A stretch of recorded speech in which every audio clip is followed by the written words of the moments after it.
منانے کا نہیں ہے بلکہ دوسروں کے ساتھ خوشیاں شیئر کرنے کا اور دوسروں کو اپنی خوشیوں میں شامل کرنے کا۔ تو آج کے دن جہاں ہم خوشیاں منا رہے ہیں تو ہماری کوشش یہ ہونی چاہیے کہ ہمارے محلے میں، ہمارے پڑوس میں اور ہمارے متعلقین میں یا جہاں جہاں بھی کوئی غریب ہے، محتاج ہے، فقیر ہے، اسے بھی ہم اپنی خوشیوں میں شامل کریں، اس کا بھی تعاون کریں تاکہ اس کے بچوں کی خوشیاں مکمل ہو سکیں، اس کی خوشیاں مکمل ہو سکیں۔ ایسا نہیں ہے کہ جو محتاج ہو ہاتھوں اور پیروں سے، جو بیوہ ہو، جو یتیم ہو، اسی کا تعاون کرے، نہیں۔ اگر کوئی ہٹا کٹا ہے، کھاتا کماتا بھی ہے لیکن اتنا بیچارہ کماتا ہے کہ اس کے گھر کا خرچ مشکل سے چل رہا ہے، محتاج ہے، تو اس کا بھی ہم تعاون کریں۔ لیکن اس موقع پر ایک مسئلہ میں بتا دینا چاہتا ہوں، بڑا اہم مسئلہ، اس کے بعد بات ختم کر رہا ہوں، موبائل میرے ہاتھ میں ہے، وقت دیکھ رہا ہوں، کہ محتاجوں کی مدد کرنا،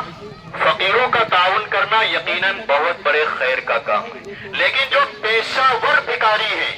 جنہوں نے بزنس بنا لیا ہے بھیک مانگنے کو، جنہیں ہم منگتا کہتے ہیں، یا جو اکٹھا کرتے پھرتے ہیں اور کمائی کا دھندا بنا لیا ہے، تو ایسے محتاج فقیروں کو دینا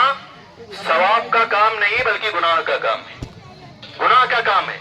آج وہ اللہ کے نام پر مانگتے ہیں تو ہم کہتے ہیں بھائی اللہ کے نام پر مانگ رہا ہے، اسے دے دو، تو یاد رکھیں ان کے واسطوں کی بھی کوئی حیثیت نہیں، چاہے جس واسطے سے مانگے۔ کہہ رہے ہیں کہ ارے بددعا دے دیں گے، سائل ہیں، تو یاد رکھیں وہ سائل نہیں ہے جن کے بارے میں آیا ہے وَفِي أَمْوَالِهِمْ حَقٌّ مَّعْلُومٌ لِلسَّائِلِ وَالْمَحْرُومِ، یہ وہ سائل نہیں ہے، وہ سائل نہیں ہے جن کے بارے میں آیا ہے وَأَمَّا السَّائِلَ فَلَا تَنْهَرْ، نہیں، یہ وہ لوگ ہیں جنہوں نے فقیری کو جو ہے بزنس بنا لیا ہے۔ حدیث میں جس سوال سے منع کیا گیا تھا اس سوال کو انہوں نے اختیار کر رکھا ہے۔ اور ایک مرتبہ میں بیٹھا ہوا تھا، ایک فقیر مانگنے آیا، ہٹا کٹا اور بہت ساری جھولیاں لے رکھی تھی، اس نے آٹا بھر رکھا ہے، کسی میں چاول بھر رکھے ہیں۔ میں نے کہا بھائی ہٹے کٹے ہو، اس فقیری کو اور بھیک مانگنے کو بزنس بنا لیا ہے، تمہیں شرم نہیں آتی؟